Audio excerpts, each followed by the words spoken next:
Hello friends, welcome back to Amul hobbies. இன்றைக்கி நம்ம என்ன பார்க்க போகிறோம்னு பார்த்தீங்கன்னா, கொங்கு நாட்டு ஸ்டைலில் ஒரு அரிசி பருப்பு சாதம். இதை நீங்கள் எளிமையாக ரொம்ப குறைவான நேரத்தில் செஞ்சிடலாம். காய்கறிகள்லாம் இல்லாத நேரத்தில் சமைக்கிறதுக்கு ரொம்ப அலுப்பாக இருக்குது, இன்றைக்கி என்ன செய்யறது அப்படின்னு ரொம்ப யோசிச்சுட்டு இருந்தீங்கன்னா இந்த ஒரு 1 பார்ட் ரெசிபி மட்டும் நீங்கள் ட்ரை பண்ணி பாருங்கள். ரொம்ப ருசியாக இருக்கும், ரொம்ப சத்தானதாகவும் இருக்கும். இது எப்படி செய்யலாம் அப்படிங்கிறத பார்க்கறதுக்கு முன்னாடி நம்ம சேனலை யாரும் சப்ஸ்கிரைப் பண்ணலன்னா சப்ஸ்கிரைப் பண்ணிக்கோங்க. அடுத்தடுத்து வர ரெசிபிஸை தொடர்ந்து மிஸ் பண்ணாமல் பார்க்கணுன்னா பக்கத்தில் வர பெல் ஐகானையும் கிளிக் பண்ணிக்கோங்க. இன்ஸ்டாகிராம்லேயும் நிறைய ஹெல்த்தி ரெசிபீஸ், பியூட்டி ரெசிபீஸ், நிறைய ரெசிபீஸ்லாம் தெரிஞ்சுக்கணும் அப்படின்னா இன்ஸ்டாகிராமோட ஐடி டிஸ்கிரிப்ஷனில் கொடுத்துருக்க, தேவைப்பட்ட செக் பண்ணி பார்த்துட்டு பிடிச்சிருந்ததுன்னா ஃபாலோ பண்ணிக்கோங்க. இந்த அரிசி பருப்பு சாதம் செய்யறதுக்கு 1 கப் அரிசி எடுத்திங்கன்னா 1/4 கப் துவரம்பருப்பு எடுத்துக்கோங்க. நீங்கள் சமையலுக்கு எந்த அரிசி பயன்படுத்துகிறீங்களோ அதையே பயன்படுத்திக்கலாம். அரிசியும் பருப்பையும் நல்லா கலந்து கழுவிட்டு ஒரு 10 நிமிஷம் அப்படியே ஊற வச்சுருங்க. குக்கரில் நெய்யும் எண்ணெயும் கலந்து சேர்த்துக்கோங்க, அப்போ தான் நல்லா வாசனையாக இருக்கும். நல்லா சூடானதுக்கப்புறம் 1 ஸ்பூன் கடுகு, 1/2 ஸ்பூன் ஜீரகம், காரத்துக்கு பச்சை மிளகாயும் காஞ்ச மிளகாயும் கலந்து சேர்த்துக்கோங்க, நல்ல ஒரு சுவையை கொடுக்கும். 1 கொத்து கருவேப்பிலை சேர்த்துக்கோங்க. ஒரு பெரிய வெங்காயத்தை சாம்பாருக்கு எந்த அளவுக்கு நல்லா மெல்லிஸாக கட் பண்ணி சேர்த்துக்குவோமோ அதே மாதிரி சேர்த்துட்டு நல்லா ஒரு தடவை வதக்கி விட்டுருங்க. ஒரு பெரிய தக்காளியும் கட் பண்ணி சேர்த்துட்டு இது எல்லாமே நல்லா வதங்கிறதுக்கு கொஞ்சம் உப்பு சேர்த்துக்கோங்க. நல்லா குழஞ்சி வதங்கி வரட்டும்.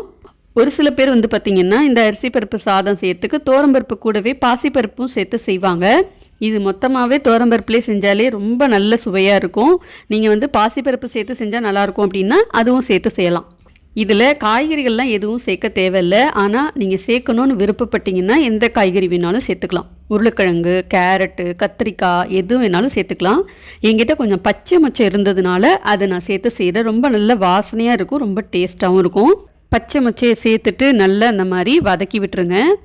இப்போ மஞ்சள் தூள் ஒரு 1/2 ஸ்பூன் அளவுக்கு, காரத்துக்கு ஒரு 1.5 ஸ்பூன் அளவுக்கு சாம்பார் தூள் சேர்த்துக்கிறேன். சேர்த்துட்டு மறுபடியும் மசாலாவெல்லாம் ஒரு தடவை நல்லா கலந்து விட்டுருங்க. இப்போது நம்ம அரிசி பருப்பெல்லாம் கழுவிட்டு ஊற வச்சிருந்தோம் இல்லையா, அதையும் இது கூட சேர்த்துட்டு, அரிசியும் பருப்பும் நான் 3/4 டம்ளர் எடுத்திருந்தேன். 1.5 டம்ளர் தண்ணி சேர்க்கணும். ஆனால் கூட 1.5 டம்ளர் சேர்த்து 3 டம்ளர் தண்ணி சேர்த்துக்கிறேன். அப்போ தான் நல்லா குழைவாக இருக்கும். நல்லா ஒரு தடவை கலந்து விட்டுட்டு உப்பு காரம் இதெல்லாம் தேவைப்பட்டால் இந்த இடத்துல நீங்கள் அட்ஜஸ்ட் பண்ணிக்கணும். இப்போ சாதத்துக்கு தேவையான அளவுக்கு உப்பு சேர்த்து நல்லா கலந்து விட்டுக்கிறேன். இப்போ நல்லா கொதிச்சு வரட்டும். இப்போ நல்லா கொதிச்சிட்ருக்கு பாருங்கள். இப்போ கொஞ்சம் வாசனைக்கு பெருங்காயம், ஒரு கைப்பிடி கொத்தமல்லி, கொஞ்சமாக நெய் சேர்த்துட்டு குக்கரில் மூடி போட்டு சரியாக 3 விசில் மட்டும் வச்சுருங்க. என்ன சமைக்கிறதுனே தெரியல, காய்கறிகள்லாம் இல்லை, டக்குன்னு சமையல் வேலையை முடிச்சுட்டு ரெஸ்ட் எடுத்தால் போதும் அப்படின்னு நினைக்கிறவங்களுக்கு இந்த 1 பார்ட் ரெசிபி ரொம்ப யூஸ்ஃபுல்லாக இருக்கும். இதுக்கு சைட் டிஷ்ஷாக நீங்கள் வத்தல், அப்பளம், ஊறுகாய் இல்லை சைட் டிஷ்ஷே எதுவும் இல்லாமவே சாப்பிட்லாம், ரொம்ப நல்லாயிருக்கும். நான் வத்தல் தான் பொரிக்க போகிறேன். உருளைக்கிழங்கு வறுவல், வாழைக்காய் வறுவல், கோவக்காய் வறுவல், இந்த மாதிரி வறுவலும் வச்சு சாப்பிட்லாம், ரொம்ப நல்லாயிருக்கும். இப்போ குக்கரில் ப்ரெஷர் எல்லாம் ரிலீஸ் ஆகிடுச்சு. ஓப்பன் பண்ணி பார்க்கலாம். திறந்த உடனே அப்படியே வாசனை கம்மன்னு தூக்குது. கோயம்புத்தூர் சைட்லலாம் இந்த அரிசி பருப்பு சாதம் அடிக்கடி செய்வாங்க. இந்த வீடியோஸை கோயம்புத்தூர்லேருந்து யாரெல்லாம் பார்க்குறீங்க அப்படிங்கிறத மறக்காமல் கமெண்ட்டில் சொல்லுங்கள். இந்த அரிசி பருப்பு சாதத்தை பற்றி கமெண்ட்டில் சொல்லுங்கள், நானும் தெரிஞ்சுக்கிறேன். யாராவது விருந்தாடி வந்துட்டாங்க அப்படின்னா டக்குன்னு இதை லஞ்சுக்கு ப்ரிப்பேர் பண்ணி கொடுத்துடலாம். ஆஃபீஸ் போகிறவங்களாகட்டும், இல்லை குழந்தைங்களுக்கு லஞ்ச் பாக்ஸ் கொடுக்கணுமாகட்டும், எல்லாத்துக்குமே ரொம்ப சுலபமாக செஞ்சிடலாம். புளி சாதம், தக்காளி சாதம், தேங்காய் சாதம், லெமன் சாதம், இந்த மாதிரி நிறைய வெரைட்டி ரைஸ்லாம் செஞ்சுருப்போம். இந்த மாதிரி அரிசி பருப்பு சாதம் ஒரு தடவை செஞ்சு பாருங்கள். ஆரோக்கியமாகவும் இருக்கும், சுவையாகவும் இருக்கும். இந்த மாதிரி உடனே இன்ஸ்டண்ட்டாக செய்யக்கூடிய 1 பார்ட் ரெசிபீஸ் தான் நான் எதிர்பார்த்துட்ருக்கேன். எனக்கு இதுதான் காலையில் எடுத்துகிட்டு போகிறதுக்கு ஈஸியாக இருக்குது அப்படின்னு நினைக்கிற உங்கள் ஃப்ரெண்ட்ஸ் அண்ட் ஃபேமிலிஸ்க்கு மறக்காமல் இதை ஷேர் பண்ணிவிடுங்க.